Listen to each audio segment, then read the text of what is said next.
Rizq Alloh taoloning qo'lida. Va man yattaqillaha yaj'al lahu makhraja va yarzuquhu min haythu la yahtasib. Kim Allohdan qo'rqsa, u zot uning uchun barcha g'am kulfatlardan chiqar yo'lni paydo qilur va uni o'zi kutmagan joydan rizqlantirur. Ishongan aka-oningiz mansabidan ketib qolsa, ne problema. Ha? Sizga bir muruvvat ko'rsatib turgan bir odam yo'q bo'lib qolsa yoki muruvvatni bermay qo'ygan bo'lsa, muammo emas. Chunki rizqingiz kimning qo'lida? Allohning aytgani bo'ladi. To'g'rimi? Yo'q, ro'parangizga sizni sotadigan tovaringizga bir do'kon ochildi yana. Yuraklaringiz siqiladi, endi nima bo'larki, klient tortib qo'yadi yarmini. Ana birodarlar, Allohga tavakkul qilgan, Allohga suyangan qalb qanchalar xotirjam bo'ladi. Bu ham rizqini yeydi. Bu ham rizqini yeydi. Zo'ra narigi do'konni yo'q qilishga harakat qiladiganlar bor. Yozadigan joyga yozadi, shikoyat qilib, bir narsa qilish kerak-da. Как будто buni rizqini nima qilib ketadi u?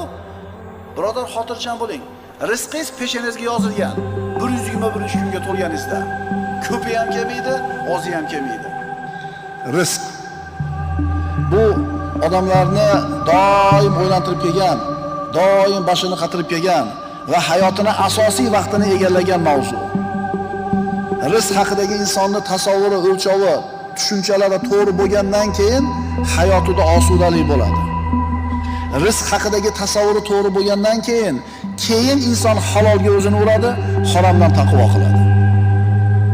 Alloh taolo rizq degan narsani o'zini zimmasiga olgan. Ibodat degan narsani bandani zimmasiga yuklagan. Qaytaraman. Rizq meni zimmamga deyapti Alloh taolo. Ibodat seni zimmangga deyapti Alloh taolo. Endi banda o'zini g'ofilligidan, gumrohligidan, ojiz zaifligidan Alloh o'zini zimmasiga olgan rizqni g'ami qilib yuribdi. Alloh o'zini zimmasiga olgan rizqini g'amini qilib yuribdi, lekin o'zini yelkasiga yuklatilgan, zimmasiga yuklatilgan ibodatni tashlab qo'yib yuribdi. Insonning hayoti o'zgaradi, o'lchov tushunchasi tuzalganda deymiz doim. Birinchi navbatda tuzalish kerak bo'lgani rizq haqidagi tasavvur. Rizq masalasi ham aqida masalasi, birodarlar, e'tiqod masalasi. Shuning uchun bu haqidagi bizning e'tiqodimiz quyidagicha. Sirojiddin o'sha aytadi. Va inna suhta rizqun misla hillin va in yakrah maqali kulli qoli. Tarjimasi: albatta harom mol agarchi so'zimni barcha yomon ko'ruvchilar yoqtirmasa ham halol moldek rizqdir. Bu yerdagi suhbatning mavzusi harom narsa ham rizqmi yoki faqatgina halol rizqmi? Harom narsa rizq bo'ladimi yoki rizq bo'lmaydimi degan bahsni muolaja qilamiz. Nazmi bayoni: harom mol haloldek rizqdir begumon, rad etuvchi so'zimni ko'rsa ham yomon. Odamlar gapimni yoqtirmasa ham, bu so'zim yoqmasa ham, harom narsa ham halol narsadaqa rizq deyapti. Sirojiddin o'sha. Rizq so'zi, birodarlar, lug'aviy jihatdan kunlik ovqat, ulush, in'om degan ma'nolarni bildiradi. Lug'aviy ma'nosi shu. Istilohiy ma'nosi esa Alloh taolo jonzotlarga yetkazgan va ular iste'mol qilgan narsa rizq deb ataladi. Avvalgi darslarimizda aytdik, kasb bilan rizqning o'rtasidagi farqni. Siz to'plab qo'ygan, seyfga tiqib qo'ygan narsa rizq emas, u kasb. Endi ana shu to'plab qo'ygan narsangizdan yeb bo'lganingiz, ichib bo'lganingiz, kiyib bo'lganingiz, ishlatib bo'lganingiz rizq. To'plab qo'ygan narsangiz bu kasbingiz, shundan sarf qilib ishlatib bo'lganingiz rizqingiz. Shunda bizning rizqimiz ko'proq bo'lyaptimi, kasbimizmi? Kambag'al odamlarning rizqi ko'p bo'ladi, boylarning kasb ko'p bo'ladi. Chunki to'plab qo'ygani ko'pda, yeb nima qilmadi? Lekin kasbiylarga ham javob berasizlar, boylar. Dunyodagi hamma jonzotning rizqini Alloh subhanahu va taolo o'zini zimmasiga olgan va belgilab qo'ygan. Chunki ana shu hadisda aytilganidek, payg'ambarimiz sollallohu alayhi vasallamning hadislarida inna ahadakum yujma'u khalquhu fi batni ummihi 40 yawman nutfatan hadis. Albatta sizlarning har biringiz onasining qornida 40 kun nutfa holda turadi. Yana shuncha 40 kun o'tadi, lahta qonga aylanadi. Yana shuncha 40 kun o'tadi, bir parcha go'shtga aylanadi. So'ngra farishta yuboriladi. 4 tanasi yozib qo'yiladi taqdiriga. Shuni birinchisi rizqi, ikkinchisi ajali, uchinchisi amali, to'rtinchisi baxtli yoki baxtsiz bo'lishi. Birinchi nimasi yozildi? Tamom, rizq yozildi. U ko'paymaydi ham, ozaymaydi ham. Shunga iymonimiz komil bo'lsin.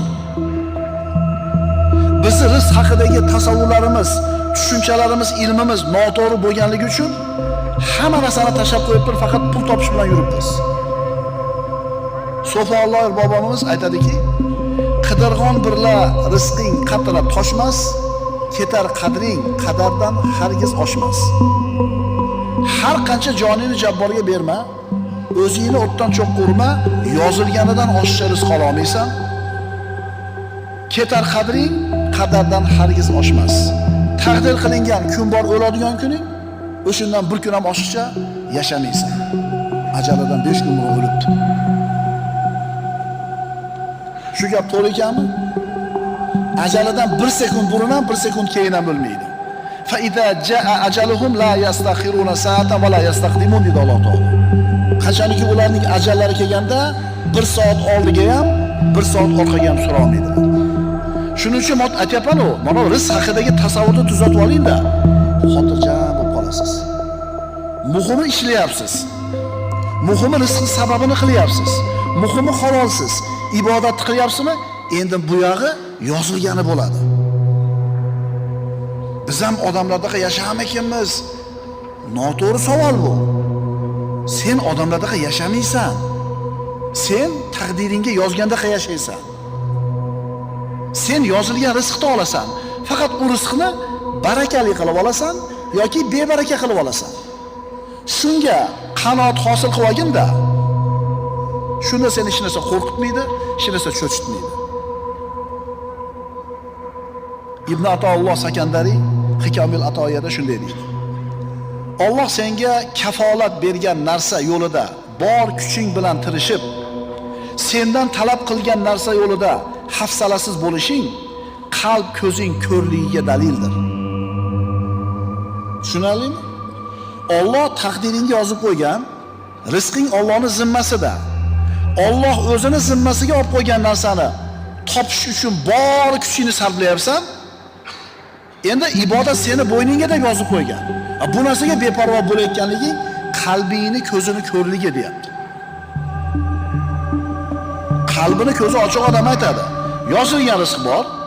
Allohdan rizq, mendan sabab deydi. Qarang, Musa alayhisalom va Xizr alayhisalom qissasini. Nurab yiqilib ketayotgan devorni ikkala payg'ambar kelib urib tikka qilib qo'ydi. Keyin sababini aytdi Musa alayhisalomga, Xizr alayhisalom. Nimaga bu devorni urdik?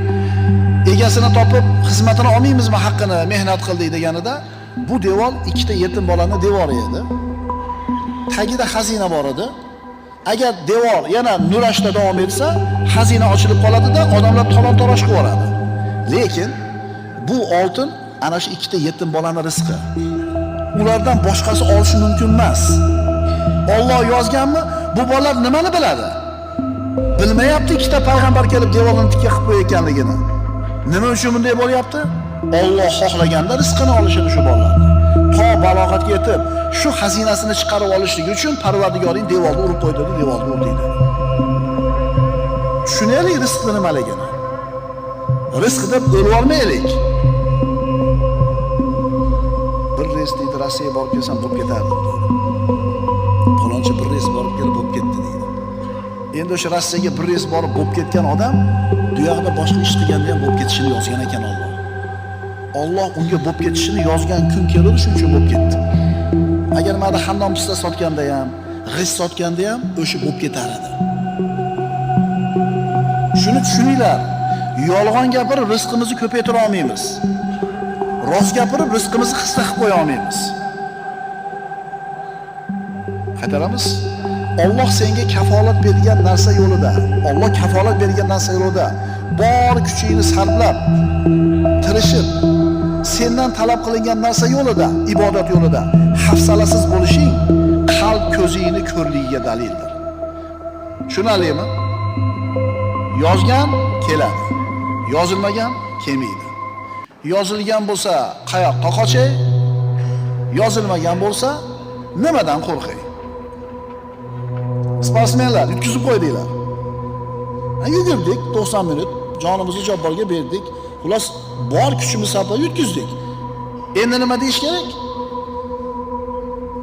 Sen vaqtida oshirishing kerak edi to'pni menga. O'sha paytda sen ozgina zadashga qilib qo'yding. Yo'q, birodar, bu bo'ldi. Bu bo'ldimi?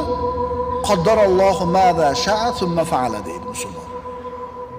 Alloh o'zi xohlagan narsani taqdir qildi va shu narsa amalga oshdi. Ma sha'allohu kana va ma lam yasha lam yakun. Bundan tashqari birodarlar, rizq masalasida xotirjam bo'lishimiz kerakki, Robbimiz subhanahu va taolo buni bizga xabarini beryapti. Astagfirullah. Va ilayhi yurja'ul amru kulluhu fa'budhu va tawakkal alayhi. Hamma ish unga qaytadi. Hamma ish Allohga qaytadi. Bas, ibodat qil va unga suyan. Bizga mana Alloh taolo ibodat qilishimizni yelkamizga yuklabdi. Endi ibodat qilishga buyurishdan avval aytayapti. Hamma ish meni qo'limda. Hamma ish meni qo'limda, rizqing ham meni qo'limda. Sen g'am qilma buni. Sen ibodatingni qil, tavakkalingni qil. Chunki Robbimiz qalbimizga taskin berib qo'ygandan keyin ibodatga buyuryapti. Namoz o'qi to'g'risi, ishni kim qiladi deydi. Olma pish og'zimga tushdi, bu qorakalarga quloq solsang o'tiray. Kim aytdi senga olma pish og'zimga tushdi deydi qorakalar? Sen sababini qilasan. Natija kimdan? Shuning uchun Alloh azza va jalla mana Baqara surasida marhamat qiladi. Ya yuhannas kulu mimma fil ardi halalan tayyiban. Ey insonlar, biz sizlarga rizq qilib bergan narsani halolni yeyinglar. Ey insonlar, sizlarni va sizlardan oldingilarni yaratgan Robbingizga ibodat qiling. Demak, Alloh taolo yaratdimi? Demak, uni rizqi bor. Inson ana shu rizqini kasb qilishlikka, qo'lga kiritishlikka ozgina harakat qiladi, ibodatni qilib qo'yganidan keyin. Shuning uchun birodarlar, qimmat mashina minish, chiroyli mashina minish harom emas. Chiroyli uy solishlik harom emas. Chiroyli, to'kin sochib, boy, badavlat hayot kechirishlik harom emas. Chunki Alloh taolo bandalarga chiqargan bu ne'matlarni. Siz ibodatni hozir o'lib qoladigandaqa qilib turib, imoratni 1000 yil yashaydigandaqa soling. Alloh taologa ibodatni zo'r qilib qo'yib turib, milliard dollar topysizmi? Muammo nimada? Bittasini qilyapti-da biz odamlarimiz. Pul topgani, faqatgina pulga kirishib kelib, ibodatni tashlab qo'yapti. Ibodat qilayotganini qarasangiz, faqat ibodat qilyapti, dunyoda tashlab qo'yapti. Ikkalasi ham noto'g'ri bo'ladi. Ikkalasini bitta qilishlik kerak bo'ladi. Inson o'zini zimmasiga yuklatilgan ibodatni qilsin, Alloh taolo o'zini zimmasiga olgan rizqni Robbisiga tashlasin. Agar inson mana shu ikkala ishni jamlaydigan bo'lsa, ibodatni ham, mehnatni ham, bu ana shu qalbi ko'zi ko'r bo'lmagan odamlardan bo'ladi. Inson ibodatni qilib, halol bilan mehnat qilar ekan, ana shu qilgan mehnati gunohlarni kechirishiga sabab bo'ladigan amallardan bo'ladi. Taqdir qilingan rizq ko'paymaydi ham, ozaymaydi ham. Alloh taolo taqdir qilgan rizq keladi, taqdir qilgan kundan. Mana qadar bu rizq masalasi soddaroq misol kerak bo'ladigan bo'lsa, baliq tutgani qarmog'ini ko'tarib daryoga yoki ko'lga boradi baliqchi. U bilmaydi-da bugun baliq chiqmasligini. Mana shu joy tavakkal. Uni qiladigan ishi o'sha kruchogini ustiga o'tkazadigan narsani bir 3-4 xilni oladi. Ilonchiroq oladi, kukuruz oladi, makka oladi, xullas bir narsalar oladi. Uni ishi o'sha. Kruchogga iladi, bismillah deb tashlaydi, bo'ldi. Uyog'i kimdan? Rizq shunga o'xshaydi. Siz do'konni ochib o'tirasiz, uyog'i kimdan? Alloh taolo mana Qur'onda aytadi, astagfirullah. Nahnu qasamna baynahum ma'ishatahum fil hayatid dunya va rafa'na ba'dahum fawqa ba'din darajat. Biz deydi Alloh taolo ularning dunyo hayotidagi tirikliklarini ham, ularning o'rtalaridagi narsani ham biz taqsim qilganmiz. Ularning o'rtalarida biz taqsim qilganmiz. Shuning uchun kimi boy, kimi kambag'al bo'lishi bu Allohning ixtiyori edi. Xuddi kimi erkak, kimi ayol bo'lishi Allohning ixtiyori bo'lgan edi. Birodarlar, taqdir bitilgan. Taqdirni bitilishi ikki xil bo'ladi. Taqdir masalasi nozik masala. Hukm bo'lib yozilgan taqdir bor, vasf bo'lib yozilgan taqdir bor. Hukm bo'lib yozilgan taqdir sizni ixtiyoringizdan tashqarida bo'lgan ishlar. Erkak ayol bo'lishingiz bu hukm bo'lib yozilgan. Kimni farzandi bo'lishingiz hukm bo'lib yozilgan, sizga aloqasi yo'q. Qaysi zamonda yashashingiz hukm bo'lib yozilgan. Qanaqa millat vakili bo'lishligingiz hukm bo'lib yozilgan. Boy kambag'al bo'lishingiz ham hukm bo'lib yozilgan. Endi vasf bo'lib yozilgan narsalar nima? Bu siz ixtiyoringizdagi ishlar. Musulmon kofir bo'lishingiz ixtiyoringizda. Alloh taolo musulmon bo'lsin, kofir bo'lsin demagan. Agar bunday desa hukm bo'lib qolar edi. Musulmon bo'ladi yoki kofir bo'ladi dedi. Insonning o'zining ixtiyorida. Taqvoli bo'ladi yoki fojir bo'ladi. Tushunarlimi? Boy kambag'al bo'lishlik bu hukm bo'lib yozilgan. Qarasang taqvoli, halol, ibodatdagi odam qo'lida bir narsa to'planmaydi-da. Demak Alloh hukm qilgan ekan, sababini qilyapti. Bo'lmayaptimi? Demak hukm ekan, rozi bo'lsin. Endi bu yoqdagi fojir, fosiq, kofirni qarasangiz, har qanaqa haromiyatga o'zini ursa ham, ishigan, boyigan. Demak bu ham nima ekan? Bu hukm bo'lib yozilgan ekan. Shuning uchun boy kambag'al bo'lishlik, birodarlar, Alloh taoloning taqdiri. Ha, kambag'al bo'lgandan boy bo'lgan yaxshi.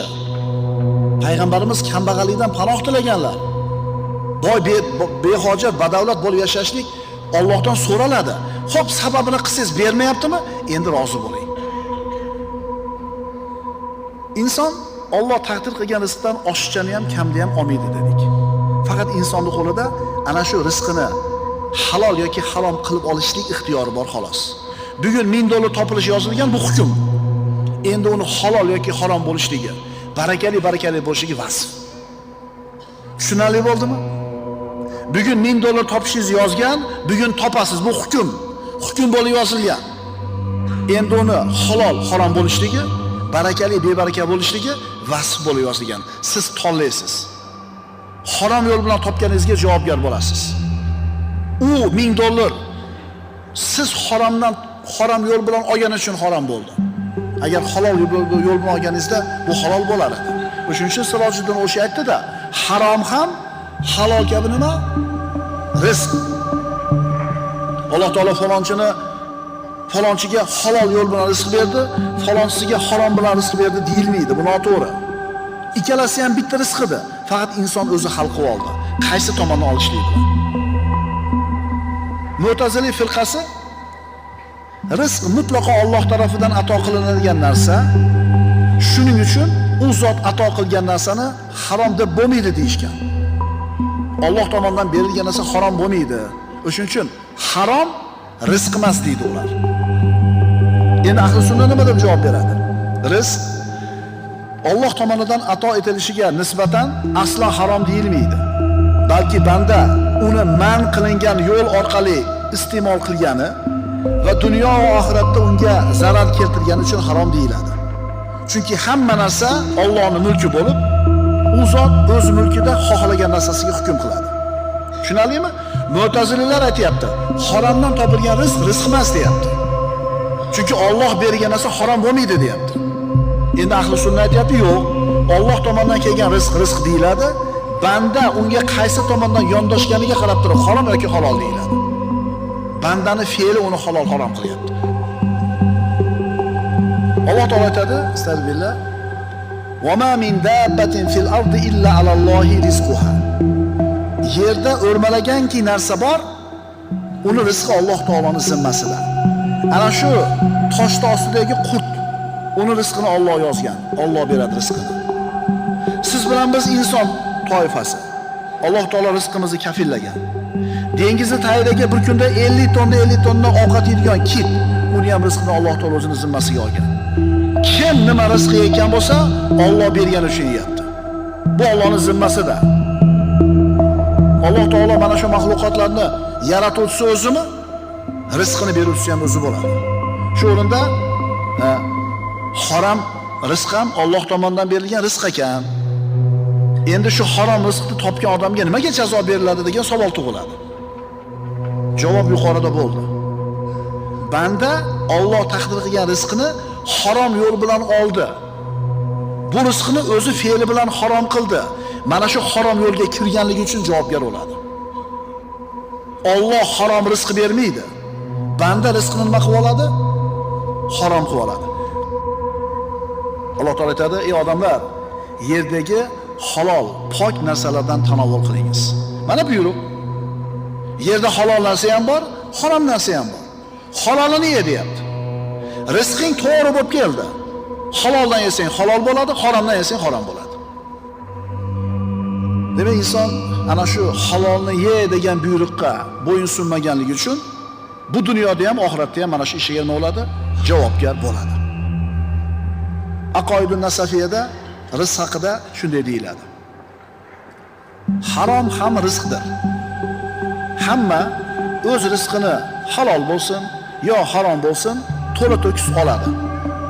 Inson o'z rizqini yeya olmas qolishi yoki boshqa birov uni rizqini yeb qo'yishi tasavvur ham qilinmaydi. Rizqini yeb ketdi deydi. Nima deydi? Yonboshga bitta do'kon ochilsa, siqilib o'lib qoladi. Konkurent deydi. Meni klientim nima qilib qo'yadi? Voy birodar, tushun, seni rizqingni-chi, xotining ham, bolang ham yeyolmaydi. Bizning mahallada bir nonushtaga bir epizod bo'lgan. Mahallaning oqsoqoli nonushtaga chiqqan bomdoddan keyin, qani o'tiringlar deb turib, bismillah degan duoni qilgan, bir tishlamda shunday tishlaganda, shunday yiqilib o'lib qoldi. Og'zida tishlagan noni bilan qol chaynamadi, tishladi, yiqildi. Demak, shu non uni nimasi emas? Chiqarib olib qo'yishdi. Og'ziga savoludi ham chiqib ketdi. Chunki nima emas ekan? Shuning uchun hech kimning rizqini hech kim yeya olmaydi. Yonboshiga 10 ta do'kon ochilsa ham. Tushunarlimi? Musulmon odamning rizqiga konkurent bo'lmaydi. Xotirjam bo'laylik. Tagi suv qushga harakat qilasiz, naborot.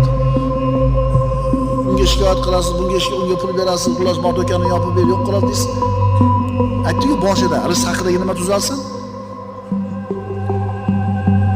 Hikamul atoyida aytiladi: Allohni senga yetarlicha rizq berib, haddingdan oshib ketishingga sabab bo'ladigan narsalarni sendan to'sib qo'yishi senga ne'matlarni to'liq qilib berganidir. Senga yetadigan rizqni berdi, oshiqchasini bermadi. Chunki oshiqchasini bersa haddingdan oshib ketishing mumkin edi. Haddingdan oshirib yoradiganini bermadi, lekin kifoya qiladiganini berdimi? Demak, ne'matni Alloh senga to'liq qilib beribdi. Chunki Alloh taolo aytadi, astagfirullah, innal insana la yatgha ar-ra'ahu istaghna. Albatta inson o'zini boy behojat ko'rgach tug'yonga ketadi. Haddidan oshadi qachon inson? Puli ko'payib ketganda-da. Shuning uchun oz bo'lib kifoya qilgan rizq ko'p bo'lib haddizdan oshirib olgan rizqdan yaxshiroq. Qaytaramiz. Ko'p bo'lib haddizdan oshirib oladigan rizqdan ko'ra ozgina bo'lib kifoya bo'lgan rizq afzal. Shuning uchun payg'ambarimizning duolari bor: Parvardigor, kim meni yaxshi ko'rsa, uni rizqini kifoyali qilib bergin deganlar. Kifoyali degani birovga muhtoj emassiz. Oshiqcha pul yo'q seyfda. Oshiqcha bosib qo'ygan narsangiz yo'q, lekin birovga muhtojligingiz ham yo'q. Alloh bandaga yetarlicha jismoniy va ruhiy ozuqalarni berib, ba'zi zohiriy va botiniy narsalarni unga ato qilmasligi aslida unga berilgan to'liq ne'mat deyiladi.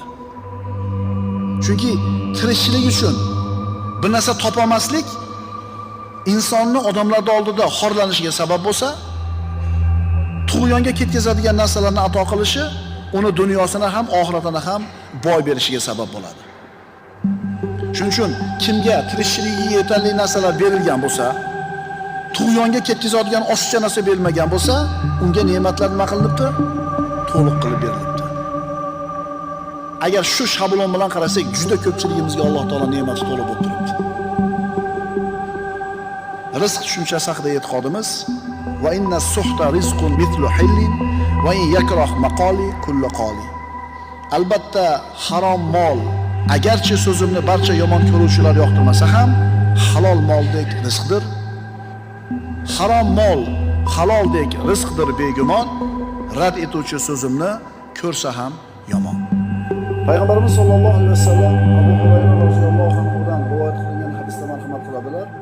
Innalloha tayyibun la yaqbalu illa tayyib. Marhamat qiling. Albatta Alloh taolo pokiza zot va faqatgina pokiza narsani qabul qiladi. Halol pokiza bo'lgan narsa. Va innalloha amara al-mu'minina bima amara bihi al-mursalin. Alloh taolo anbiyolarga, payg'ambarlarga nimani buyurgan bo'lsa, mu'minlarga ham shu narsani buyurgan. Alloh taolo aytadi, astagfirullah, ya ayyuhar rusul kulu minat tayyibati va amalu solih. Ey payg'ambarlar, pokiza narsalardan yenglar va solih amal qilinglar.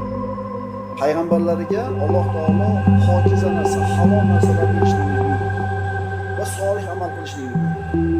Boshqa oyatda aytadi, astagfirullah, ya ayyuhallazina amanu kulu min tayyibati ma razaqnakum. Ey iymon keltirganlar, biz sizlarga rizq qilib bergan narsalarning pokizalarini yenglar. Payg'ambarimiz hadisida davom etadilar. ثم ذكر الرجل يطيل السفر أشعث وأغبر يمد يديه إلى السماء يا رب يا رب ومطعمه حرام وملبسه حرام ومشربه حرام وغذي بالحرام فأنى يستجاب له. So'ngra payg'ambarimiz safarga chiqqan bir kishini zikr qildilar. Safari cho'zilib ketdi, juda uzoq safar qildi. Yeyish-ichishga qaramay qo'ydi, ust-boshiga qaramay qo'ydi. Yeganiga harom aralashdi, harom yedi. Harom narsa ichdi, harom kiydi, qo'yingki harom bilan o'ralib qoldi. Fa'anna yustajabu lahu. Buni duosi qayoqdan ijobat bo'lsin? Hadis nihoyasiga yetdi. Demak, payg'ambarimiz sollallohu alayhi vasallam siz bilan bizga halol luqma topib yeyishlikni, halol narsani kasb qilishligimizni bizga buyurgan. Va duolarimiz ijobat bo'lishligini sabablardan eng muhimlaridan biri mana shu halol luqma yeyishlik. Million ta odam haqqingizga duo qilsin, agar halol luqma yeyilmagan bo'lsa, u duo ijobat bo'lmaydi. Demak, luqmani halol qilishlik haqida.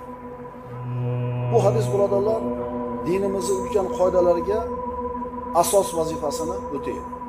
Mana qilayotgan duoimiz ijobat bo'lishi, amallarimiz qabul bo'lishi, musulmonlarning jamiyatda bir xayriyatlarini ko'p bo'lishligi ayni mana shu luqmaga, yeyotgan taomimizga to'g'ridan to'g'ri bog'liq bo'ladi. Musulmon odamlar o'ziga yaxshi ko'rgan narsani albatta birodarga ravo ko'radi. O'ziga ravo ko'rmagan narsani ravo ko'rmaydi. Va mana shu o'rinda biri ikkinchisi qilayotgan kasb-korida nuqson kamchilikni ko'radigan bo'lsa, buni albatta nasihat qilib tuzatib qo'yishlik kerak.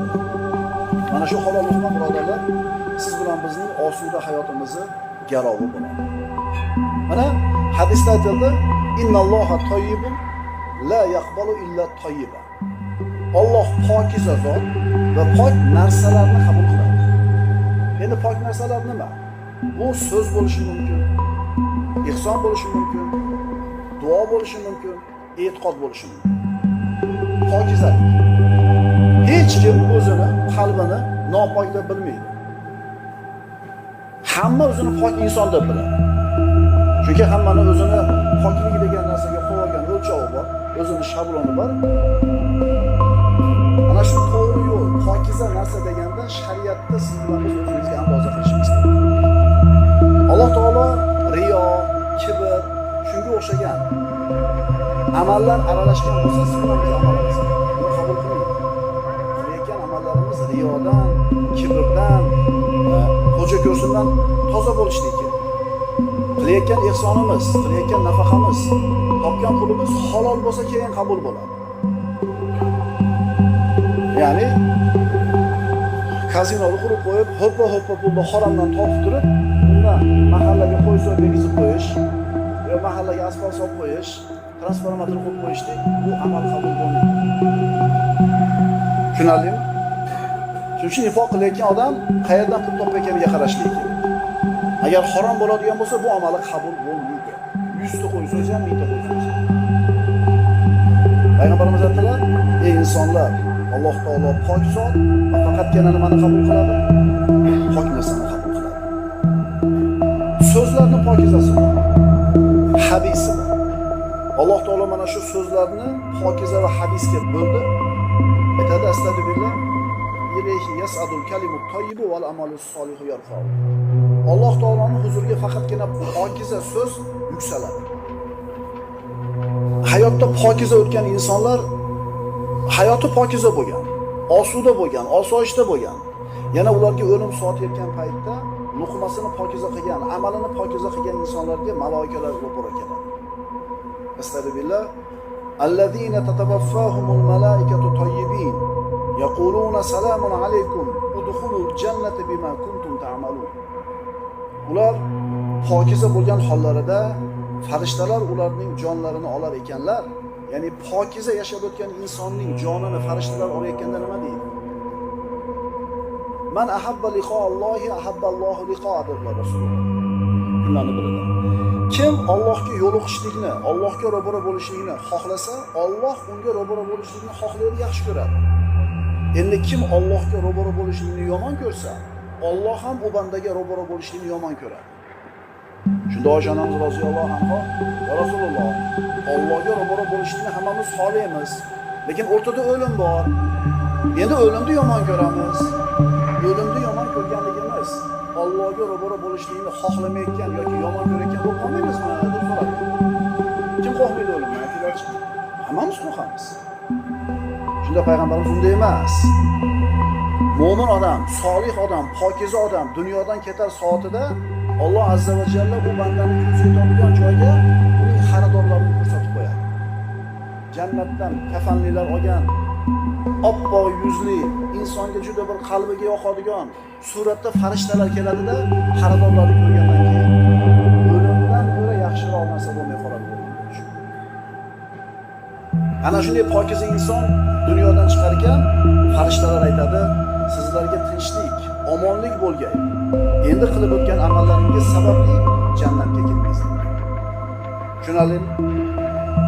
Bizning amalimiz hech qachon jannatning haqqi bo'la olmaydi. Unda nimaga qilgan amalinglar sababli jannatga kiringlar?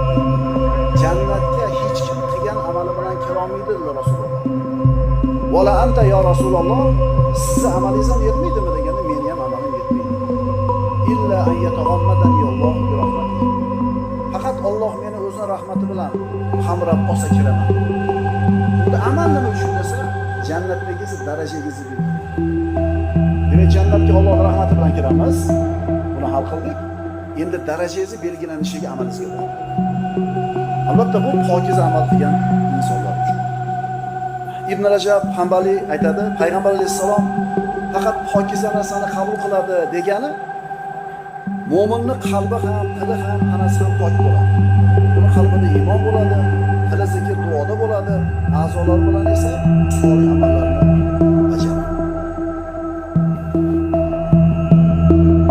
Rizqning, topayotgan molimizni shubhadan uzoq bo'lishligi uchun, haromdan uzoq bo'lishligi uchun nimalarga e'tibor berishligi kerak? Abu Lays rahimahulloh aytadi, topilgan mol, rizq halol bo'lishligi uchun, shubha ularda bo'lmasligi uchun, 5 ta narsa topilishi kerak qilayotgan ishimizda. Diqqat qilamiz. Birinchisi, qilayotgan kasb-korimiz, tijoratimiz harom amallar sirasidan bo'lmasligi kerak. Hop, yaxshi qildik. Harom ish tijorat bilan shug'ullanmayapmiz, tarozdan urmayapmiz, nima qilmayapmiz, aroq sotmayapmiz, cho'chqa sotmayapmiz. Qilayotgan ishimiz halol.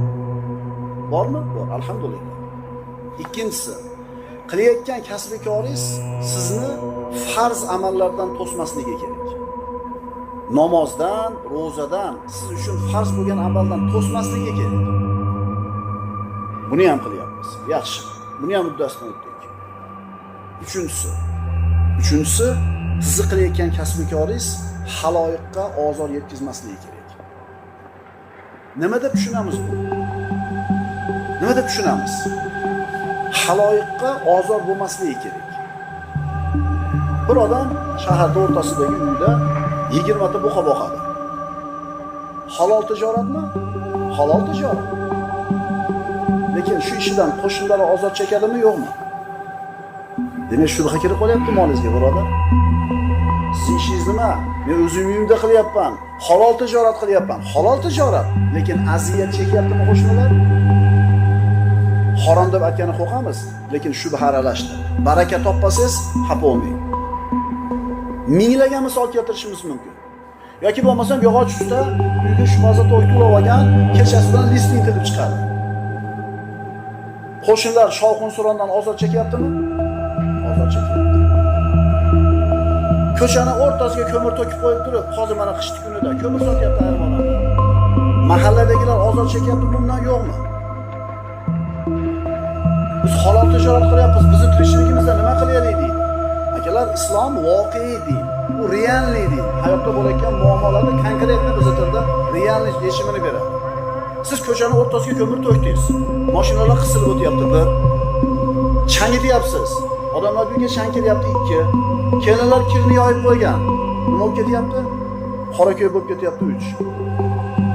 Ozor chekyaptimi, chekmayaptimi odamlar? Ustalar, mahallaning ishida stroka qilasizlar, shag'alda yo'lda o'rtasiga to'kasizlar, yo'lda torqib qo'yib turib, ko'cha tomondan ishlatishni o'rniga ichkaridan olib ishlatasizlar. Bu yoqda mashinalar qisilib bo'g'ilib o'taveradi. Ustalar bormi? Bora, eshitdinglar-a? Eshitdinglarmi? Minglagan misol keltirish mumkin. Sizlarga aytmoqchi bo'lgan narsa mana shu uchinchisi. Siz qilayotgan kasbikoringiz halol, farzand to'smayapti, lekin haloyiqqa ozor emasmi? Qora suvda savdo qiladiganlar bormi? Sizlarning ishingizda halol, zakotni beryapsizlar, sadaqa beryapsizlar, halol narsa sotyapsizlar, yaxshi. Endi nima amal bor? Siz qilayotgan ishingizda odamlarga ozor bo'lgan. Yashang. Qaysi yo'lga? Qora suvda yo'ligami? Konteyneringizdan tashqariga stolda olib chiqasiz. Yarim metr surasiz, ko'rinsin deysiz. Yo'lda tor etiryapsizlarmi? Demak, bozorga kelgan haloyiqqa ozor beryapsizlar. Shubha tijorat e'loniga aralashyapti. Yoki bo'lmasam tovaringlarni ilib qo'ygansizlar, bozordan oyog'i ko'rinmaydi. Xuddalik junglida ko'katlar orasida yurganda adyolda itarib maqib o'tish kerak, ko'ylagini itarib maqib o'tish kerak. Ozor aziyat emasmi bu? Aziyatmi? Savdogarlar, sizlar nimani qo'yapsizlar? Pulnimi, barakanimi? Barakani qo'yapsizlarmi? Shubhadan, haromdan ehtiyot bo'lmoqchimisizlar? Bir ishinglarni tekshirib qo'yinglar. O'shuning uchun mahallaning ishiga zavod qilib olgan, mahallaning ishiga shunaqa bir ishlab chiqarishni qilib olgan birodarlar bu o'ylanib qo'yinglar. Qo'shnilar ozor chekayotgan bo'lsa, bor qilayotgan ishimizdan baraka ketib qolmasin. Jildiringlar chekaga. Mol boqmoqchimisiz? Toladan bir joydan yer oling. Bir shiypon bo'ladi, bir cheka joy bo'ladi. Shunda qiling. Halol bo'lgan, sizni farzdan to'smagan ibodatingiz, amalingiz, topayotgan tijoratingiz. Agar haloyiqqa ozor beradigan bo'lsa, barakasi yo'q bo'ladi, shubha keladi, ehtimol harom kelib qoladi. Har kim o'zi xulosa qilsin. Biz hozir bugungi mavzuyimiz qilayotgan kasb-korimizdan haromni nari qilishlik, halol pul topish haqida dars beryapmiz. O'shuning uchun barakam chiqmayapti ekanda. Ishingda bir boqaman mol hech bir birim ikki bo'lganini bilmayman-da. Buchi men shu tirikchilik masalasini katta kameraga o'xshataman-da. Ertamanda boramiz, nasosni olamiz, mehnat degan nasos. Kechgacha nasos qo'yamiz. Haligi kamera ishari katta bo'lib, zo'r bo'lib ishdi deb ketamiz. Ertaman kelsa yana pushayib turibdi. Yana nasoslaymiz. Ertasi kuni yana shu ahvol. Demak, muammo bor. Kamerada nima bor? Teshik bor. O'sha teshik biz aytayotgan shu ishlar. Yamab qo'ying o'shani. 10 ta urib keting, ertasi kuni kelsangiz, urganingiz 11-chisi bo'ladi, turadi 10 ta. Endi tushunarlimi? Birinchisi, qilayotgan tijoratimiz qanaqa bo'lsin? Halol tijorat kasb bo'lsin. Ikkinchisi, qilayotgan kasb tijoratimiz, hunarimiz farzdan to'smasin. Uchinchisi, haloyiqqa ozor bo'lmasin. To'rtinchisi, rizqni Allohdan deb bilish kerak. Rizq masalasida bir odam kofir bo'ladi. Bir odam mushrik bo'ladi. Bir odam mo'min bo'ladi. Bir odam gunohkor bo'ladi. Mushrik bo'ladigan o'rni meni rizqim hunarimdan deydi. Shu hunarim bo'lmaganda shuncha uyga ega bo'lmas edim. Hunarim bo'lmaganda hojiga bormas edim. Hunarim bo'lmaganda shunchalik yo'q. Rizq Allohdan. Hunaringiz sabab. Xuddi bitta shu hunarni qilib bittasi hech narsa bo'lmayapti. Hech narsa bo'lmayapti. Demak, agar hunardanla bo'lganda shu hunarni kim qilsa, bo'lib ketish kerak edi. Bo'lib ketish kerak edi. Mana shu 4-chisiga yana bir qo'shimcha, jonni shu 4-punktda ikki xil aytilgan. Bittasida rizq Allohdan deb bilish kerak, ikkinchisida jonni kayitib olmaslik kerak. Pul topishlikda, kasb tijoratda jonni bizda iznos qilib olmaslik kerak. Keldi. Charchagan. Yana klient bo'lib qoldi shopirga. Nima qiladi? Ketaveradi. Bu haloyiqqa ozor degan punktga ham tushadi bu. Chunki siz nima qilyapsiz? Riskovat qilyapsiz. Ko'zni usrab 4 odamni olib ketyapsiz Bishkekka taksi. Endi demak 4-chisi jonni, 4-chisi, ikkinchisi jonni kayitib olmaslik kerak. Yotib olish kerak degani emas. O'sha damal deganda dam olish kerak, ishla deganda ishlash kerak. 8 soatmi 8 soat bo'ldi.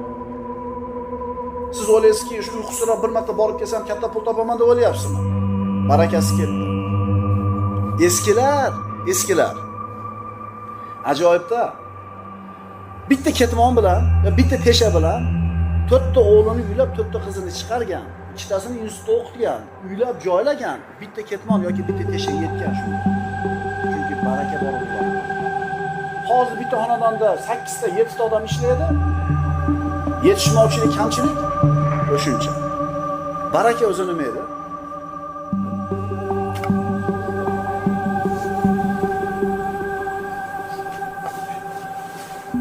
Baraka endi Xudo bergan barakada domla, bilmaysiz shuni ham. Oshiqchasi baraka.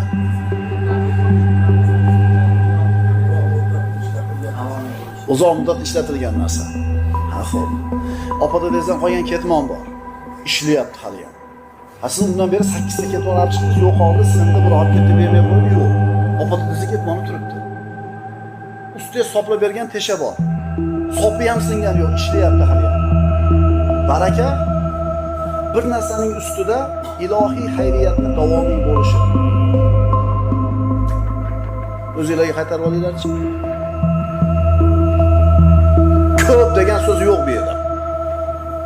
Bir narsaning ustida ilohiy xayriyatni davomiy bo'lishi. Bu yerga ketmonda xayriyat bor, baraka bor, ishlayapti-da. Shuning uchun pulni qancha topasan deyish kerak emas. Endi rizqqa qancha deb bo'lmaydi. Qanaqa pul topasan deyish kerak. Barakali pul topasanmi, bebaraka topasanmi deyish kerak. Savolni ham berishni bilmaymiz o'zi.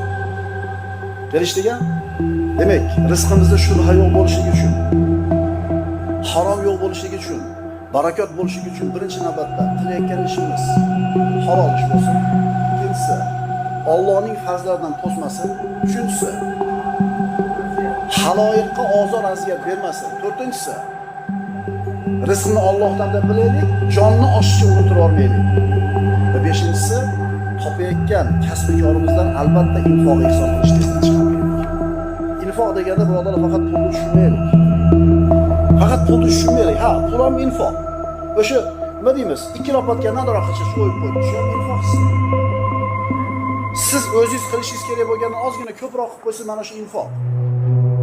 Pul ozgina yetmay qolsa, bo'pti, mayli, bu yoqqa Alloh bersin. Roziman deb jo'natib yuboraylik. 5 so'm yetmay qoldi, 10 so'm yetmay qoldi. Borib olib keling 100 dan demasdan. Qilayotgan ishimizdan nima qilish kerak ekan? Infoq qilishimiz kerak. Amallar qanday qilib maqbul bo'ladi? Qanday qilib pokiza bo'ladi? Bandani amali qabul bo'lishligi uchun eng muhim ishlardan bittasi luqmani halol qilishligi deb aytdik. Payg'ambarimiz sollallohu alayhi vasallam quyidagi oyatlarni o'qidilar.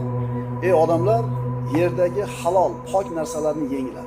Shunda Sa'd ibn Abi Waqqas roziyallohu anhu, ya Rasululloh, duo qiling meni haqqimga, men duosi mustajob odamlardan bo'lay.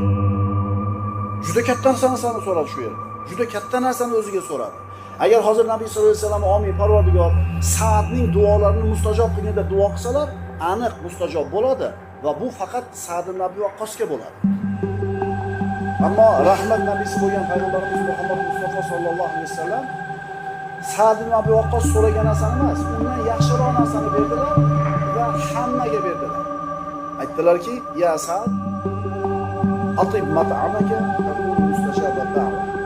Ey Sa'd, mat'am, yeydigan narsangizni, ovqatingizni pok qiling, duosi ijobatlardan bo'lasiz. Tushunarlimi akalar, ukalar? Luqmani halol qilsak duoimiz ijobat bo'ladi. Luqmani pokiza qilsak duoimiz ijobat bo'ladi. Albatta falonchini oldiga borib duo qilish unaqa emas. O'zingizni duoingiz ijobat bo'ladi. Muhammadning joni uning qo'lida bo'lgan zotga qasamki dedilar Rasululloh. Qorniga harom luqma tushirgan bandaning amalini Alloh 40 kun qabul qilmaydi. Haromdan semirgan badanning joyi do'zaxdir. Hozir aytyapmiz, hech kim o'zini qilayotgan ishini harom deb bilmaydi. Hech kim o'zini amalida shubha bor deb bilmaydi. Aniq biladi uniki halol, aniq biladi uniki shubha yo'q. Lekin payg'ambarimiz aytgan, mana bu andoza bilan o'lchab qo'yiladi amalimiz. Mana 3-sini aytganimda kallanglardan o'tdimi? Meni qilayotgan ishimdan birovga aziyat yo'qmikin?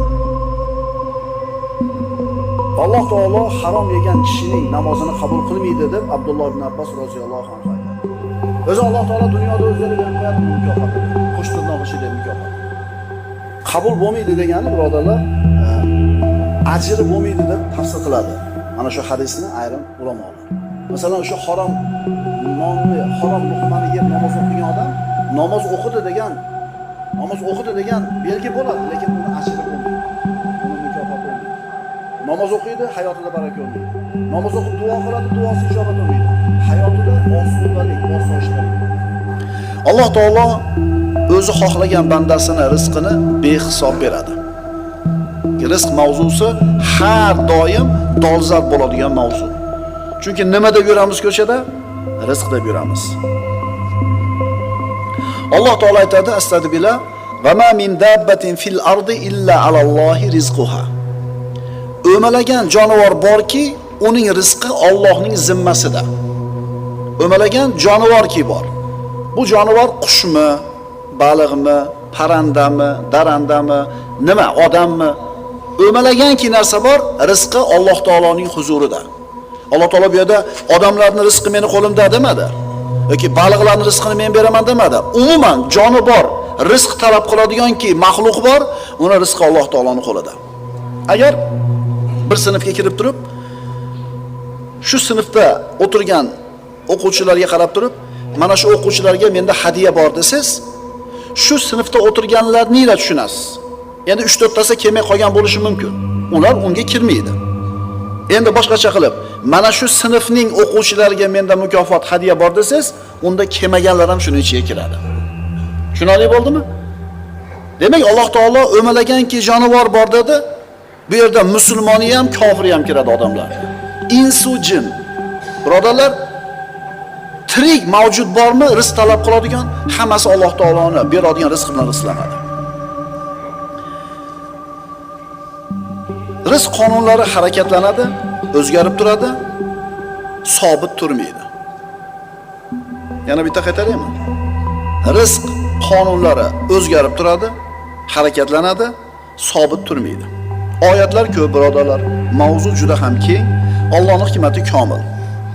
Siz bilan bizni hayotimiz mustaqil, sobit, tartibli bo'lishligi uchun Alloh taolo bu koinotga millionlagan qonunlarni qo'ydi. Ya'ni qishdan keyin bahor keladi, bahordan keyin yoz keladi, yozdan keyin kuz keladi, yana qishga boramiz. Bu qonun. Tosh qattiq, tosh qimillamaydi, shamol esadi, daraxt yuqoriga qarab o'sadi. Xullas, millionlagan qonun qoida bor. Shu qonunlar ishlab turadi, hayot o'zi o'rnida ketishligi uchun. Masalan, yer shari aylanib turish kerak.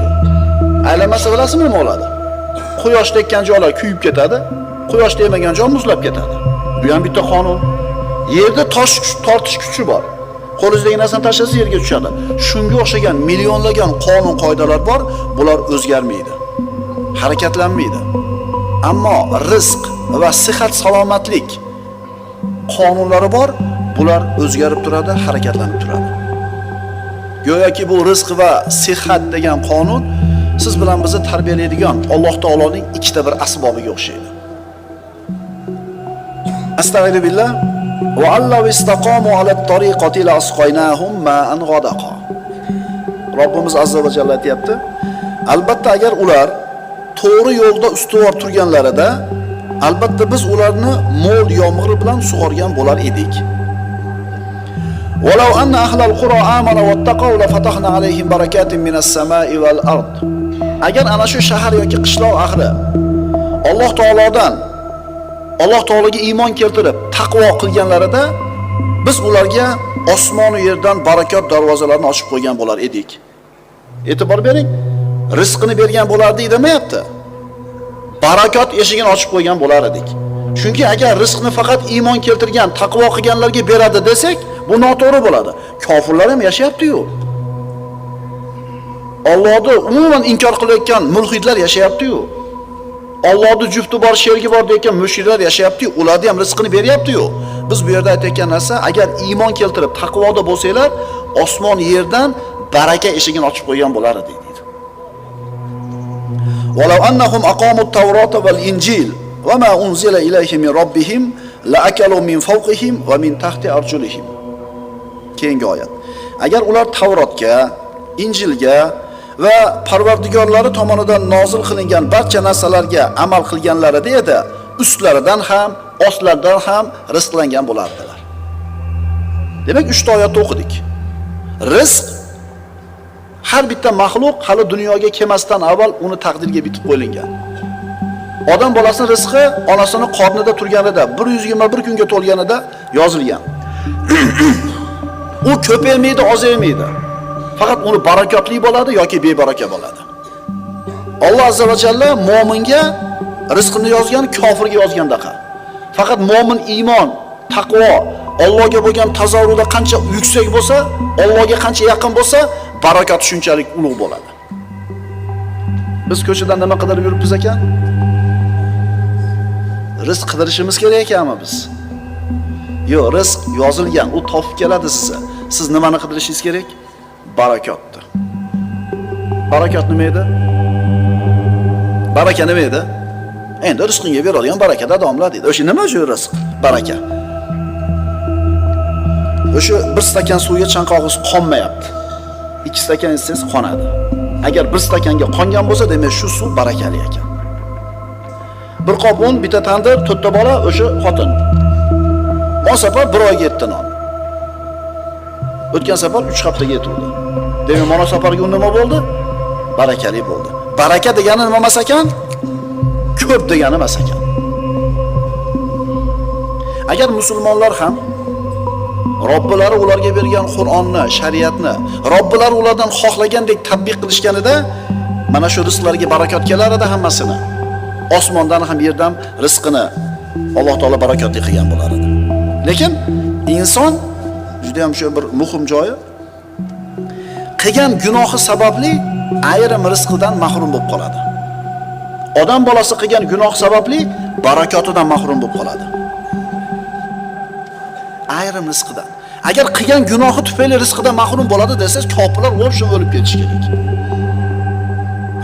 Ibodat qilmayotgan, gunoh ma'siyatga to'lgan odam o'lib ketishi kerak ochlikdan. Yo'q. Qilgan gunohi uni rizqini yo'q qilib qo'ymaydi, balki ba'zi rizqini yo'q qiladi. Rizqidagi barakotni yo'q qiladi.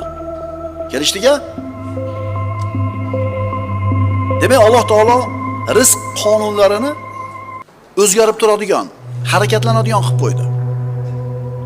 Uni iymonga, istiqomatga, Alloh taoloning amriga bog'lab qo'ydi. Ammo boshqa qonunlar vujuddagi. Bu narsalarga bog'liq emas. Masalan, kofirlarning yurtida ham tosh yerda turadi, tashlasangiz qo'yib yuborsangiz. Suv pastga qarab oqadi, shamol esadi. Bu qonunlar insonlarda taqvo ibodatiga aloqasi yo'q. Ular o'z-o'zidan ketaveradi, chunki bular agar taqvoga baylab qo'yganida chataq bo'lardi unda. Astagfirullah. Faqultu astaghfiru robbakum innahu kana ghaffara.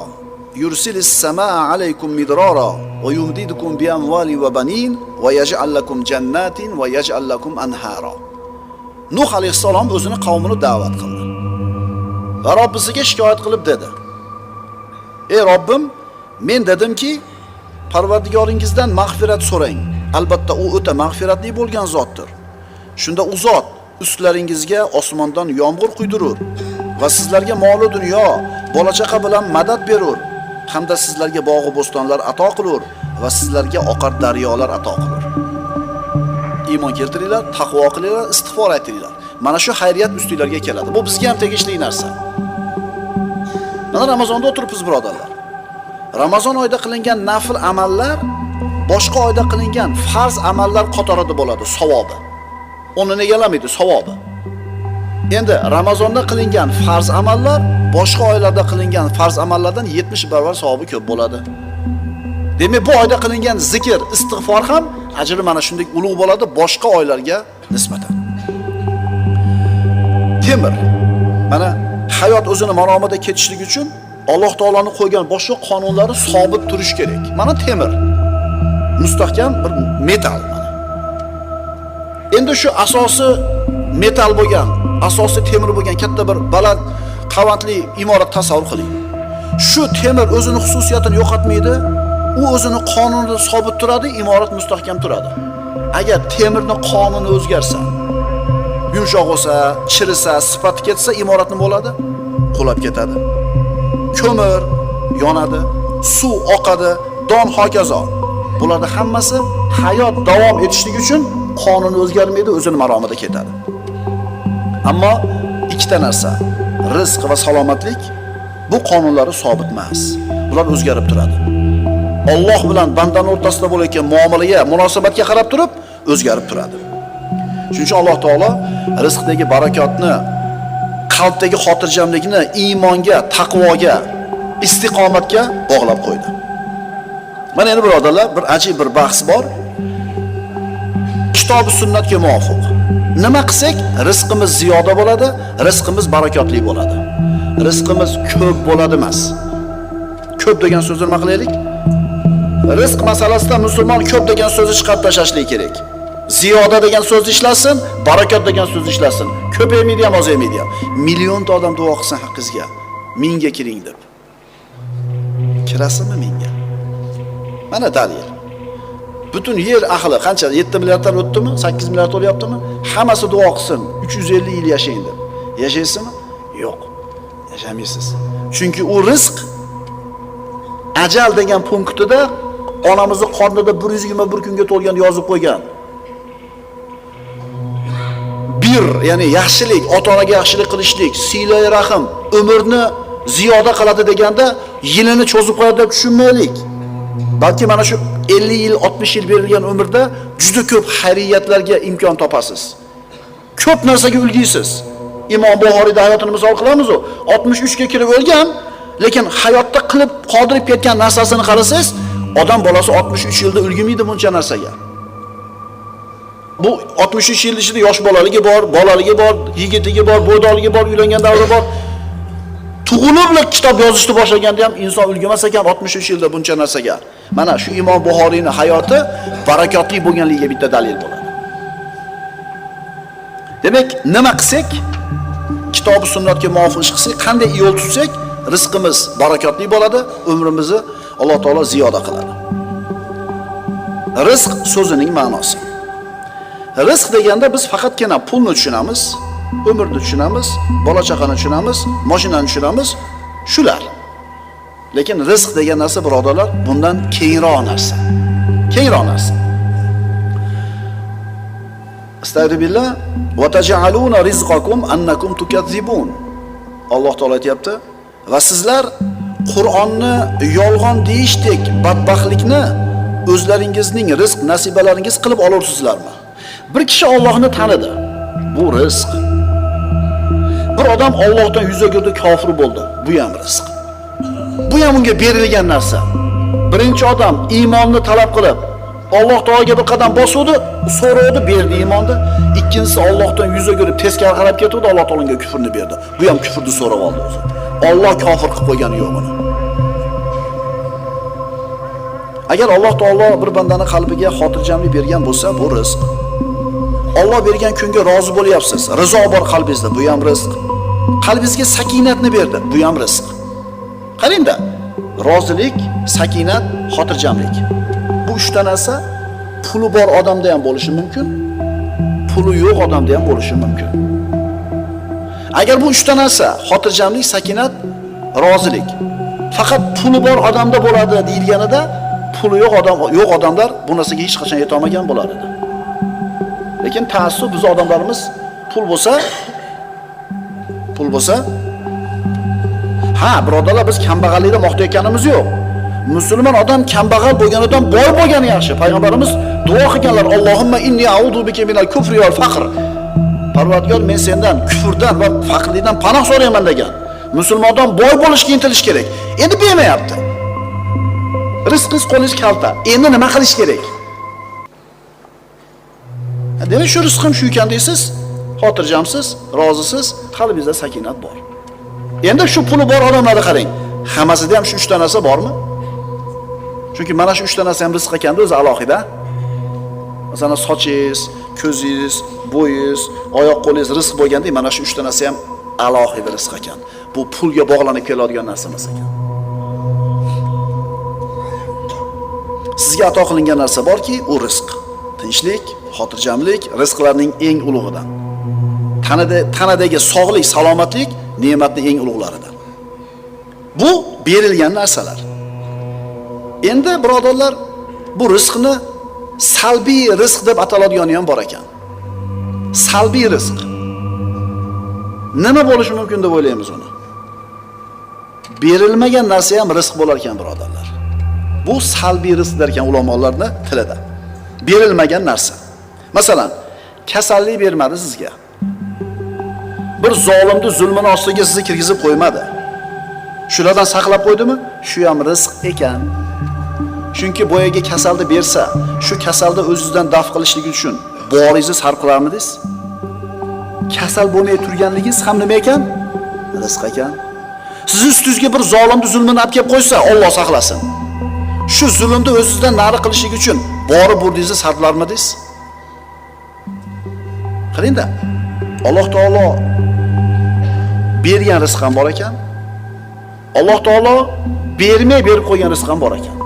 Qarang, berib turib bergan rizq, bermay turib bergan rizq. Bu salbiy rizq deyiladi. Endi uni sanog'i yo'q, ha? Endi kasalda qanaqa turlarini eshitgansiz? Demak, salbiy rizq bu shunday bir rizqki, u sizga berilmagan narsa. Kasal qilmadi, qarzga botirib qo'ymadi, zolimni zulmiga sizni kirgizib qo'ymadi. Demak, rizq degani faqatgina nimani tushunmaylik? Qo'limizda turgan, ko'zimiz ko'rib turgan narsani tushunmaylik. Rizqning ma'nosi juda ham keng ekan. Alloh taolo rizq qilib musulmonga ham kofirga ham aqlni beradi. Rizq qilib sog'likni beradi. Rizq qilib go'zallikni beradi.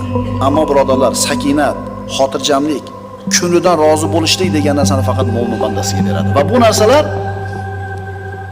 bandani Alloh bilan bo'layotgan muomalasiga qarab turib beriladi.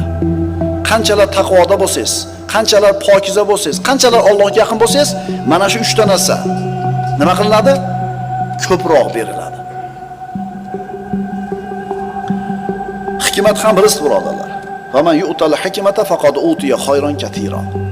Kimga Alloh taolo hikmat bergan bo'lsa, kimga hikmat berilgan bo'lsa, tahqiq unga ko'p yaxshilik beriladi. Endi rizqning turi, rizqni keladigan vaqti va beriladigan rizqning sanog'i. Shu haqida suhbat qilamiz. Nimasi bo'ldi? Rizqning turi, beriladigan vaqti va beriladigan sanog'i. Albatta bunda ham Alloh taolaning ulkan hikmati bor.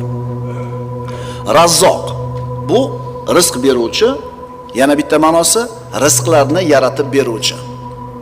Rizqlarni yaratib beruvchi. Har kun uchun birodarlar, har kuni ovqat uchun qancha hayvon so'yiladi? Uni yolg'iz Alloh o'zi bilsa kerak. Har kuni non uchun qancha don-dun tegirmondan chiqariladi? O'ylab ko'rganmizmi? Ha, biz hisob kitobini qiladigan narsa nima u? Semeyning byudjet. Yo'q, byudjetimizga to'g'ri kelmaydi. Hozir 4 ta balon ola olmaymiz deydi. Uni keyingi oyga qo'yamiz deydi.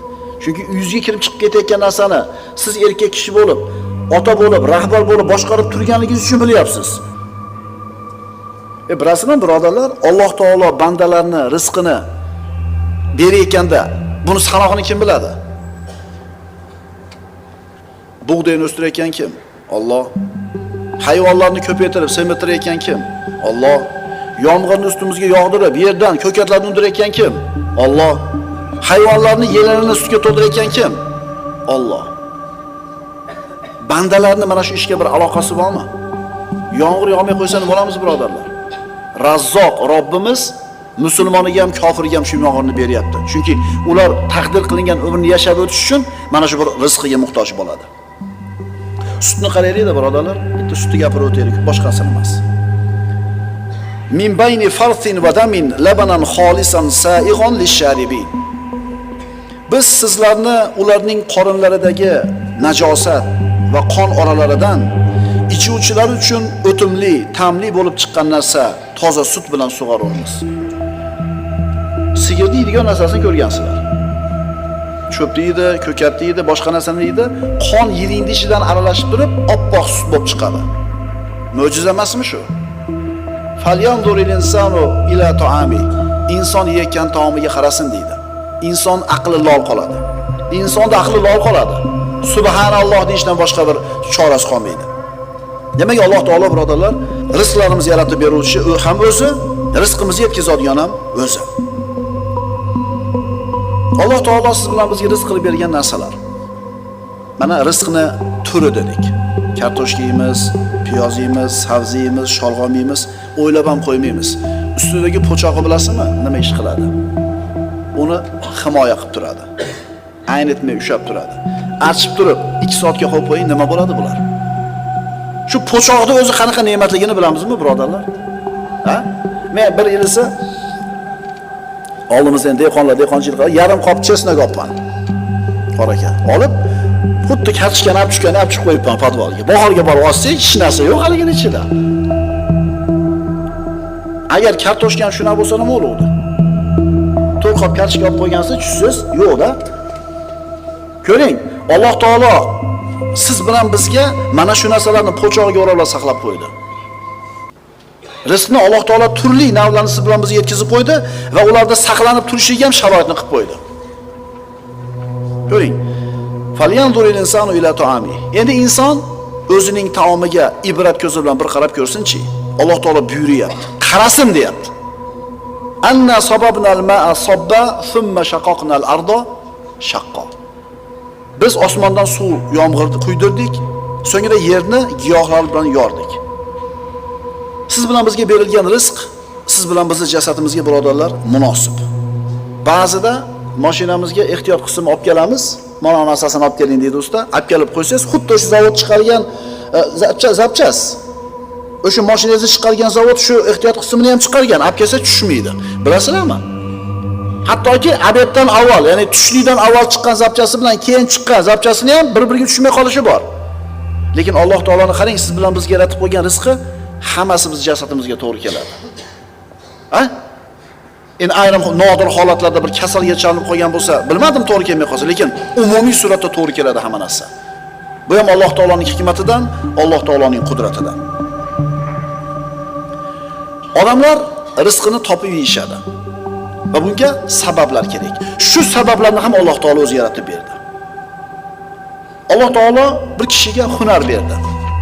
Ilm berdi, tajriba berdi. Qayerda u? Aqlida.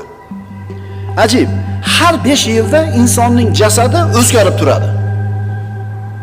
Faqat aqli bilan qalbi o'zgarmaydi. 5 yil burungi holatingizni qarang-da, qanaqa edingiz? Masalan, 40 ga kirgan futbolistlar bormi hozir? 20 ga kirgan paytingizda qanaqa yugurardingiz? Masalan, 20 yil burun qanaqa edi ahvolingiz? Futbolist bo'lmasangiz ham. O'tirib turish ham muammomi? Insonni jasadi, oyoq qo'li, ko'zi, qulog'i har 5 yilda o'zgarar ekan. Salbiy tomonga o'zgaradi, to'g'rimi? Ammo aql bilan qalb o'zgarmas ekan. Bu ham Alloh taoloning bizga bo'lgan marhamati. Agar quvvatingiz ketgandaqa, belingizda quvvatingiz ketgandaqa, ko'zingizni nuri ketgandaqa, qulog'ingiz eshitmay qolgandaqa, aqlingiz ham orqaga qarab yuradigan bo'lganida har 5 yilda nima bo'lardingiz? Bir paytlar men tabib edim deysiz. Bir paytlar men qori bo'lgan edim. Aql va qalb o'zgarmasligi birodarlar.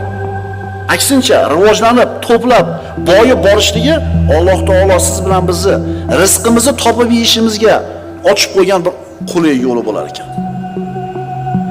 Tushunarli bo'ldi? Deb aql bilan qalb o'zgarmas ekan. Va ja'alna lakum fiha ma'ayish.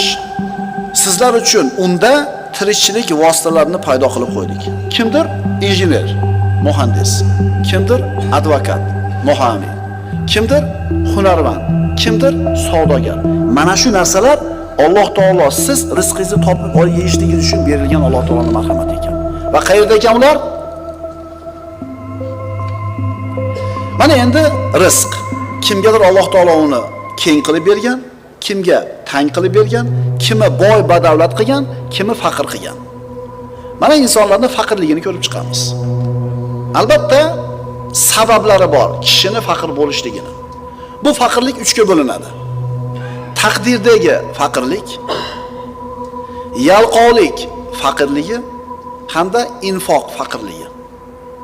Taqdirda bitilgan faqirlik, yalqovlik tufayli keladigan faqirlik va infoq ehson tufayli keladigan faqirlik. Birinchi turi. Qaysinisi edi? Taqdirdagi faqirlik. Alloh taolo bir bandani rizqini tang qildi. Alloh taolo bir kishini nogiron qilib qo'ydi. Ko'zi ojizmi yoki harakatdan to'xtab qolganmi? Bu Alloh tomonidan taqdirga bitilgan faqirlik. Bunga u javobgar emas, bunga u aybdor emas.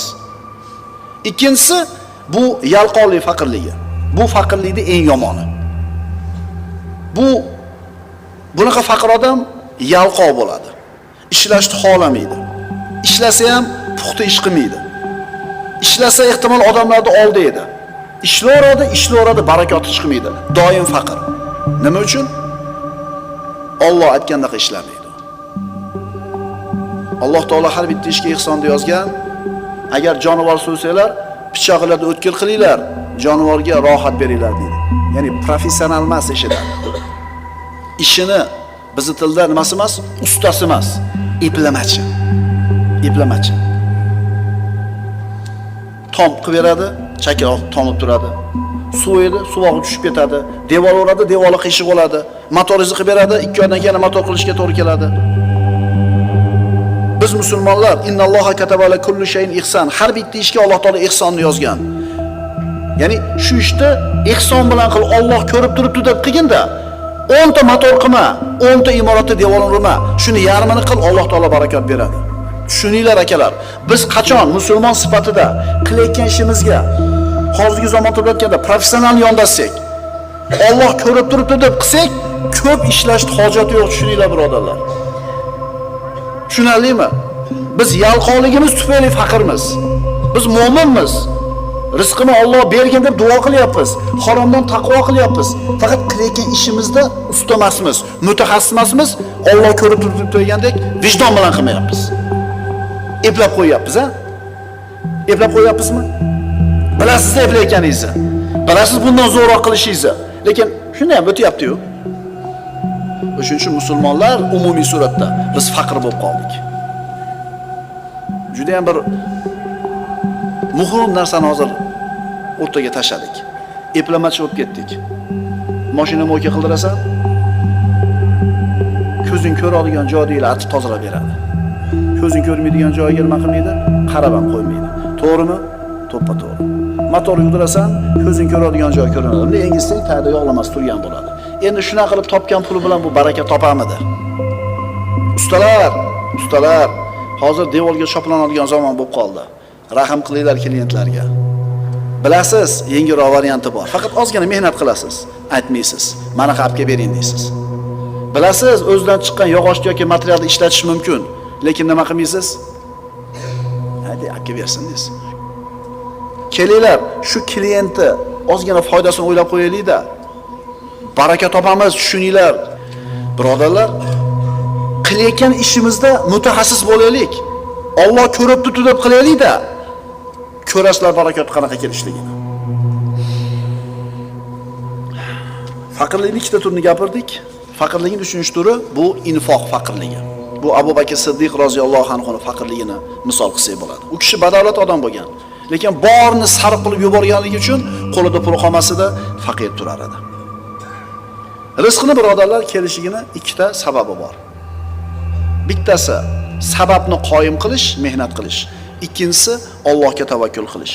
Birinchisi sabablarni qoyim qilishlik. Innalloha yalumu alal ajz. Alloh taolo malomat qiladi ojizlikni, zaiflikni, suskashlikni. Valakin alayka bil kays. Xushyorlikni o'zingga lozim tut. Otni baylaymiz, keyin tavakkal qilamiz.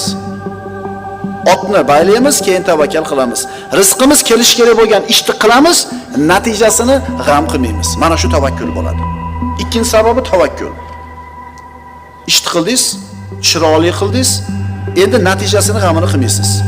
Siqilmaysiz, o'ylamaysiz. Kim aytgani bo'ladi? Alloh aytgan. O'zi motorni chataq qilib qo'ydingiz, o'zi sezyapsiz. Bilyapsiz, noto'g'ri ish qildingiz. Yopdingizda bitta zavod qildi, zavod bo'ldi. Endi bu yoqqa nima deysiz? Bu noto'g'ri tavakkal bo'ldi. Siz o'zingizga bog'liq bo'lgan zo'r qilib turib, keyin tavakkal qiling. Umar ibn Xattob roziyallohu anhu hajda yurar ekan, tilamchilik qilib yurgan odamlarni ko'rib, kimsalar dedi, biz Allohga tavakkal qilganlarimiz dedi. Dedi Umar ibn Xattob aytdi, yolg'on gapirdinglar. Allohga tavakkal qilganlar yerga donni ekib qo'yib turib, keyin tavakkal qilganlarni tavakkali to'g'ri dedi. Hech narsa qilmasdan tavakkal deyishlik bu tavakkul emas. Ilm, hunar o'rganamiz, tajriba to'playmiz, keyin tashqariga chiqib turib ish izlaymiz, sababini qilamiz. Odam bolasi borki, birodarlar, tirikchiligi bor. Rizqini g'amini qiladi. Mana shu rizqini topib yeyishlikda insonlar o'zlaricha turli bir hiylalarni, turli bir sxemalarni, turli bir yo'llarni izlaydi. Rizq o'zi nima? Bu rizqni beradigan Razzoq qanday zot? Nima qilsak mana shu rizqimiz keng bo'ladi, barakotli bo'ladi, mo'l bo'ladi. Nima qilsak buni aksi bo'ladi. Hozirgi odamlarni deyarli hammasini birinchi g'ami tashvishi rizq topishlik bo'lib qolgan desak adashgan bo'lmaymiz. Lekin rizq nima edi? Odam bolasi onasini qornida 121 kunga to'lgan kuni farishta kelib 4 ta narsasini yozib qo'yardi peshonasiga. Rizqini, ajalini, amalini, baxtli baxtsiz bo'lish. Mana ikkita narsa. Rizq bilan ajal. Bunga insonning hech qanaqa aloqasi yo'q. Bu ko'paymaydi ham, ozaymaydi ham. Faqat barakotli bo'ladi yoki bebaraka bo'ladi. Millionta odam sizni haqqingizga 1000 yil yashagin deb duo qildi. 1000 yil yashaysiz? Yashamaysiz. Yashamaysiz. 2000 yil yashab turib yer ahli duo qildi. Yashamaysiz. Chunki sizga yozib qo'yilgan 70 yil, 80 yil bor, o'tmaydi. Faqat bu duolar shu rizqimizga barakot olib keladi yoki barakotni yo'q qiladi ayrim qilgan ishlarimiz. Keling mana nima ish qilsak rizqimizga baraka keladi. Razzoq subhanahu va taolo bilan qanaqa muomala qilsak biz xohlagandek rizq bo'ladi bizda. Astagfiru billah. Va man yattaqillaha yaj'al lahu makhraja va yarzuquhu min haythu la yahtasib. Mana shu oyatning tafsirini diqqat bilan, shoshmasdan o'rganib chiqishimiz kerak. Masalan, nima deymiz? Mana rom yasashlikda texnologiyasi bor. Bunday qilsak bunday bo'ladi, bunday. Aniqda 45 gradus kelsang, lekin to'g'ri 90 bo'ladi, ikkita olib kelib qo'ysang. Aniq shablon formulasi bor. Shu shablon formulani bir ustadan ko'rib o'rgangan shagird darrov usta bo'ladi. Agar shu qoidalardan, shu instrumentlarni ishlatishdan, mana shu materialda tabiatidan bexabar odam qoqilaveradi, so'qilaveradi, ehtimol umrining oxirigacha topadi u formulani, yo topmaydi. Hozirgi kunda odamlarni rizq topishlikda qilayotgan harakatlari ham shunga o'xshatsa bo'ladi. Birodarlar, dinimizda hamma narsa aniq chizib qo'yilgan. Xuddi karrani singari aniq ham yo'q. Rizq topishlik masalasi ham shuning ichida. Kelinglar, dinimizda nima deyilgan? Razzoq subhanahu va taolo beradimi bizni rizqimizni? Modomiki shunday ekan, kelinglar, qanday muomala qilish kerakligini o'rganib olaylik. Alloh taolo aytadi: kim Allohdan qo'rqsa, u zot uning uchun barcha g'am kulfatlardan chiqar yo'lni paydo qilur va uni o'zi o'ylamagan tomondan rizqlantirar. Demak, bugungi mavzuyimiz nima ekan? Razzoq subhanahu va taolo. Bugungi mavzuyimiz birodarlar, rizq mavzusi ekan. Gohida bir bandani oldida hamma eshiklar berkilib qoladi. Tijorat eshigi ham, hunar eshigi ham, hamma eshik qulf. Bosh qotib qoladi. Qayoqqa qo'lini cho'zmasin, qo'li yetmaydi. Qayoqqa boshini urmasin, eshik ochilmaydi. Shunda nima qilish kerak? Haromga qo'l urish kerakmi? Ana palonchi deydi. Mana narsani savdosiga kirishuvdi, zo'r bo'lib ketdi deydi. Nima qilish kerak shunda? Shunda inson lekin o'zi kallasidan kelib chiqib turib, agar dinidan bexabar bo'lsa, o'zichasi yechim istab ko'radi. Keyin mana ham qilib ko'raychi, bo'lmadi. Keyin mana qilib ko'raychi, bu ham bo'lmadi. Aniq turuvdi yo'l. Nima qilish kerak shunda? Ana shunday holatda Allohdan taqvo qilish kerak, birodarlar. Allohning manhajini mahkam tutishlik kerak. Shundan keyin eshiklarning ochilishini kutib turing. Chunki Robbimiz aytayapti, kim Allohdan taqvo qilsa, har qanday mushkuladan chiqib ketadigan yo'lni ko'rsatadi va kutmagan joydan nimasini beradi? Rizqini. Demak, nima qilish kerak ekan? Taqvo qilish kerak ekan. Alloh taoloni bu mo'min bandalarga bergan va'dasini amalga oshmay qolishidan ko'ra dunyoni ustun bo'lib ketishi osonroq. Qaytaraman.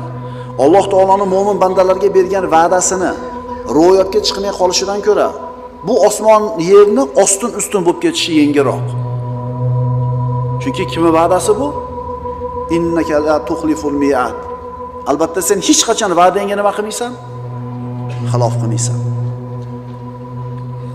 Demak, bu oyat birinchi navbatda birodarlar yoshlarga qaratilgan. Bo'ydoqlar, maktabni bitirdingiz, bir o'qishni bitirdingiz, o'shaga etap bo'ladi. Kim shu etapda bo'lsa eshitib tursin. Ishingiz yurishmaydi.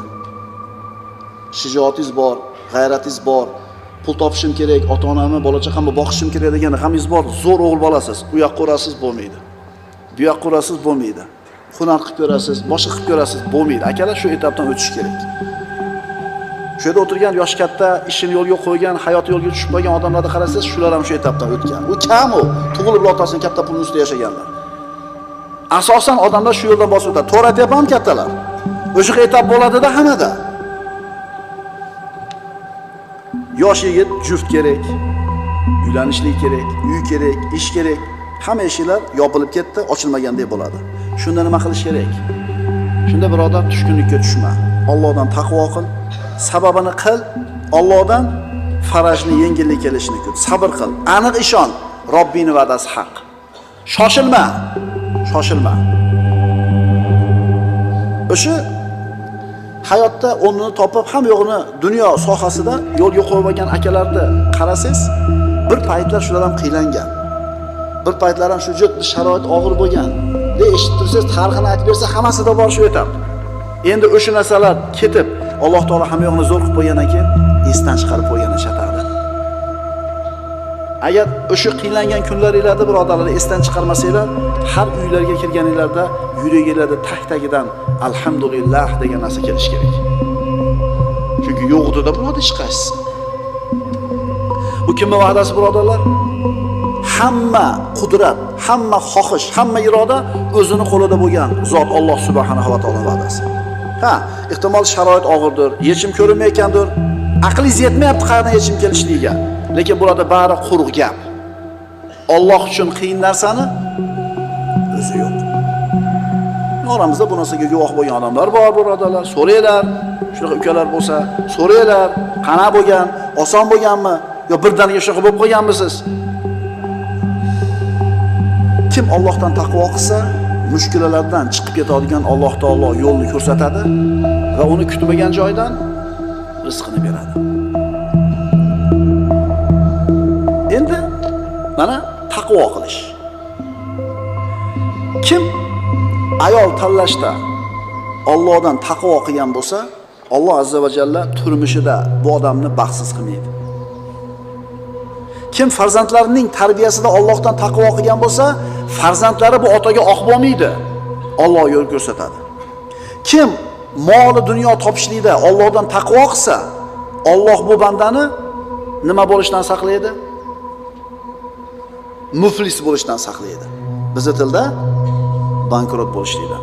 Chunki halol topgan, halol sarflagan, sadaqa zakotini bergan, bu odam bankrot bo'lmaydi.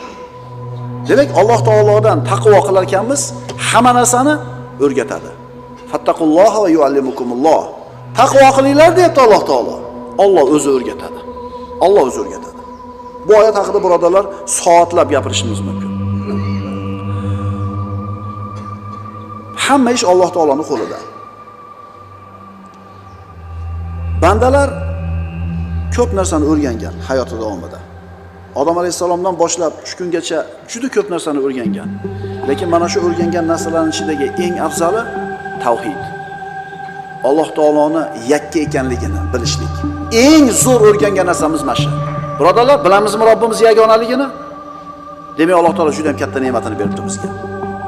Allohning amrida mustaqim bo'lgan banda uni rizqi keng bo'ladi, mo'l bo'ladi. Bu qoida. Qiyomatgacha keladigan har bitta mu'min ustidagi haq va'dadir.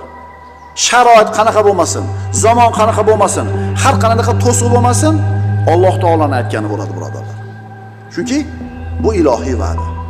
Va kutmagan joyda nima qiladi? Rizqini beradi. Demak, Alloh subhanahu va taolo bilan qilinadigan muomala mana shu qoidaga asosan bo'lsa, ishlarimiz hammasi yaxshi bo'ladi. Hadis qudusiy Alloh taoloning aytgan so'zlari bu payg'ambarimiz sollallohu alayhi vasallamga ilhom suratida kelgan so'zlar. Agar Alloh taoloning so'zi Jabroil alayhisalom orqali jo'natgan bo'lsa, bu Qur'on oyati bo'ladi. Agar Alloh taolo o'zini mana shu so'zlarni payg'ambarimizni bir ilhom suratida yuborgan bo'lsa, Jabroil alayhisalomning vositasiz bu hadisi qudusiy deyiladi. Alloh taolo aytadi: "Bandam, sen men uchun men xohlaganday bo'lgin, men ham sen uchun sen xohlaganday bo'laman. Senga nima foydali ekanini menga gapirma. Sen ham xohlaysan, men ham xohlayman. Agar sen men xohlagan ishda menga taslim bo'lsang, sen istagan ishingda men senga kifoya qilaman. Men aytganda qabul deyapti. Qolgan ishini meni zimmamga yuklab qo'y deyapti. Tushunarlimi? Tavakkal qilding bo'lmadi-yu desa, sen Alloh xohlaganda bo'lmading shu ishda. Tavakkaldan avval sababini ham qilish kerak edi. Ana, sababni qilib turib tavakkal qiladi, Alloh aytganda qabul bo'lding shunda. Endi shu Alloh nima qiladi shunda senga? Mushkulingni hal qilib beradi. Davomini o'qiymiz. Agar men xohlagan ishda menga taslim bo'lmasang, sen xohlayotgan ishda seni mashaqqatga solib qo'yaman. So'ngra faqatgina men istagan narsa bo'ladi. Go'zalligini qarang bu hadis qudusiyda. Sen men aytgan ishda men xohlaganda qabul, sen xohlagan ishda men senga kifoya qilaman. Agar sen men xohlayotgan ishda men aytganda qabul bo'lmasang, sen xohlayotgan ishingda seni mashaqqatga tiqib qo'yaman. Keyin kim aytgani bo'ladi baribir? Men aytganim bo'ladi deyapti. Demak, Allohga itoat qilish, undan taqvo qilishga banda astoydil bel bog'lashligi kerak bo'ladi. Qo'lidan kelganicha sababini, mehnatini qilib qo'yadi, u yog'ini g'am qilmaydi. Alloh Razzoq, kutmagan joydan rizqini beraman deb va'da bergan. Buni isboti hayotda birodarlar to'liq yotibdi. Birodarlar, mana shu variant bir musulmonga ishlab, ikkinchisiga ishlamay qolmaydi. Mana shu variant bir musulmonga ishlab, ikkinchisiga ishlamay qolmaydi. Qarangda, bu yerda olimga ishlaydi, omaga ishlamaydi, arabga ishlaydi, ajamga ishlamaydi demayapti. Musulmonmi la ilaha illalloh Muhammad rasululloh degan hammasiga bir xil ishlaydi. Endi biri zo'r, biri xira bo'lyaptimi? Bilingki, bittasi Allohdan taqvo qilyapti. Endi agar taqvo qilmasang, ish tekis ketayotgan bo'lsa, bundan ehtiyot bo'lish kerak. Bitta ishni qiladigan ikkita usta. Ikkovi bir xil ishlaydi, birini topganda baraka bor, ikkinchisida baraka yo'q. Demak, mana Allohdan taqvo qilyapti. Endi umuman Allohdan taqvo qilmasam ish tekis ketyapti desa, buni ati nima edi? Istidrojida. Falamma nasu ma zukiru bihi. Allohni eslatmasi kelganida, ularga eslatma qilingan narsani unutganlaridan keyin hamma eshiklarni ochib tashladi. Shunday ko'tarib turib chopdi yerga dedi. Qaranglar-da, 1 yil shunaqa gurkirab ketgan o'sha odam. 1 yilda moncha imorat solgan. Moncha mashina olgan. Vo dedik, qarasiz 2 yildan keyin yo'qda. Ikkita misol. Taqvo qilish, Allohni o'ziga suyanish, sababini qilish insonga nimalarni olib keladi. Kitni qornidagi Yunus alayhissalom. Yunus alayhissalomni Alloh azza va jalla buyurdi, kit yutib yubordi. Dengizga tashashdi qavm, kemadagilar. Shunda kit yutib tushib ketdi. 150 tonnalik kit. 50 tonna yog', 50 tonna go'sht, 50 tonna suyak. Bu kit shunaqa kattaki, odam bolasi tikka tursa og'ziga kirib, bemalol tikka turadi. yutdi, suv tagiga kirib ketdi. Bu kit bir ovqat yeganda 4 tonna ovqat yer ekan, birodarlar. Uni rizqini yetkazar ekan Allohning qudratiga qoyil qolaylik. Unaqa kitdan nechta? Ha? Unaqa kitdan nechta? Siz bilan bizga o'sha odamlar nechta? Shular rizqini yetkazgan Alloh mo'min bandasi yalvorib duo qilsa, Alloh taolo payg'ambarimiz aytganlar, albatta Alloh taolo hayoli zot. Bandasi qo'lini ko'tarib yalvorsa, quruq qaytargani hayo qiladi deydi. Faqat bu banda qo'lini ko'tarayotganda taqvo qilib qo'ygan bo'lsin. Alloh aytgandek yashab qo'ygan bo'lsin. Astagfirullah. Fanada fi zulumati an la ilaha illa anta subhanaka inni kuntu minadh zolimin. Fastajabna lahu wa najjaynahu minal gham. Qorong'u zulmatlarda turib, hech iloh yo'q, magar o'zing bordirsan, ey pok Parvardigor. Dar haqiqat men o'z jonimga jabr qilguvchilardan bo'lib qoldim degan paytini eslang. Bas, biz uning duosini mustajob qildik va uni g'am g'ussadan qutqardik. Bu qissa, birodarlar, hayotdagi qonun. Mana shu Qur'ondagi qissani Alloh taolo hayotda ishlaydigan qonunga aylantirdi. Bu qonun qaysi zamon bo'lmasin, qaysi yer bo'lmasin, qaysi sharoit bo'lmasin, albatta ishlaydi. O'zi kitni qorniga kirib ketishiga sabab nima edi? O'zini qilgan xatosi. Qavmini Yunus alayhisalom Allohning iznisiz tashab chiqib ketgan edi. O'zini qilgan xatosi tufayli shu mushkulaga kirdi. Endi mushkuladan chiqib ketishlik nima bilan bo'ldi? Allohning o'ziga duo qilishlik bilan. Yunus alayhisalomning qissasi hayotda ishlaydigan qonun, birodarlar. Va kadalika nunjil mu'minin. Bas mo'minlarga mana shunday najot beramiz. Shu yerda to'pini yerga qo'yib turib o'ylanib ko'ringlar-da, birodarlar. Yunus alayhisalom balig'ni qonida. Nima yechim bor u zotda? Masalan, bir problem bo'lib qolsa, darrov nima qilamiz? Bir problemga kirib qolsa, pul kerak bo'lib, mushk Alloh saqlasin. Nima qilamiz darrov? Kallamizga nima keladi? Kimga telefon qilsam ekan? Telefon bor. Mashina bor, yugurib borasiz. Ona akaga uchraysiz, mana akaga uchraysiz. Xullas, variant bor-a? Kitni qornida turgan Yunus alayhisalomning nima varianti bor shu yerda aytinglar? Hech qanday varianti yo'q. Yana 40 kun yotdi boradi qonida. Nimaga hazm bo'lib ketmadi? Alloh taolo ilohiy ta'limni beryapti. Alloh halok qilishni xohlaganida darrov o'lar edi, lekin Alloh taolo halok qilishni xohlamadi, ta'lim berishni xohladi. Yunus alayhisalomga va siz bilan bizga. Siz bilan biz ham qilayotgan shunday bir ishlarimiz bo'lishi mumkin. Davno yo'qib ketishimiz kerak o'sha ishning kasofatiga. Lekin Alloh taolo nima deydi? Agar odamlarning qilayotgan gunohlarini 10 da jazosini bersak, yer yuzida biror narsani qoldirmagan bo'lar edik. Odam bolasi 10 ta gunoh qilsang, bittasiga jazo beryapti senga Robbing. Qolganini nima qilyapti? Va ya'fu an katir. Nima ma asobakum min musiboyati. Nima musibat yetsa qo'ling tufayli yetadi. O'zing qilgansan shu ishga. Shu baloni o'zing chaqirib olding. Yana Alloh nima qilyapti? Ko'p gunohlarni kechirib turadi, deyapti. Yechim nima bo'ldi? Alloh tomonidan kelgan yechim bo'ldi. Yechim qanaqa bo'ldi? Baliq olib chiqib chiqarib oldi. Qornidan chiqarib tashladi. Kim aytgani bo'ldi? Alloh aytgani bo'ldi. Ikkinchi qissa. Sayyidimiz Musa alayhissalom va Firavn. Payg'ambarlar qissasida o'tganmiz, birodarlar. 600 mingga yaqin yahudiyni Misrdan Baytul Maqdis tarafga qarab olib chiqib ketyapti Musa alayhissalom tunda. Firavn ruxsat berdi. Tong yotgandan keyin qarasa, Banu Isroil chiqib ketdi. Kim bizni xizmatimizni qiladi? O'sha davrdagi eng qudratli qo'shinni yig'di-da, Banu Isroilni orqasidan quvib bordi. Banu Isroilni avvali dengizga borganida bu karvonning avvali. Bu karvonning oxiridagilar Firavnning qo'shinini ko'rdi. Shunda inna la mudrakun. Qala ashabu Musa inna la mudrakun. Shunda Musoning hamrohlari aytishdi, albatta bizga endi yetib olishadi. Biz aniq tutildik, chunki boshqa yo'l qolmadi. Oldida dengiz, orqada qo'shin turibdi. Qala kalla inna ma'i robbi sayahdin. Aniq ishonch bilan Robbisiga suyanib turib, Musa alayhisalom aytdi, yo'q.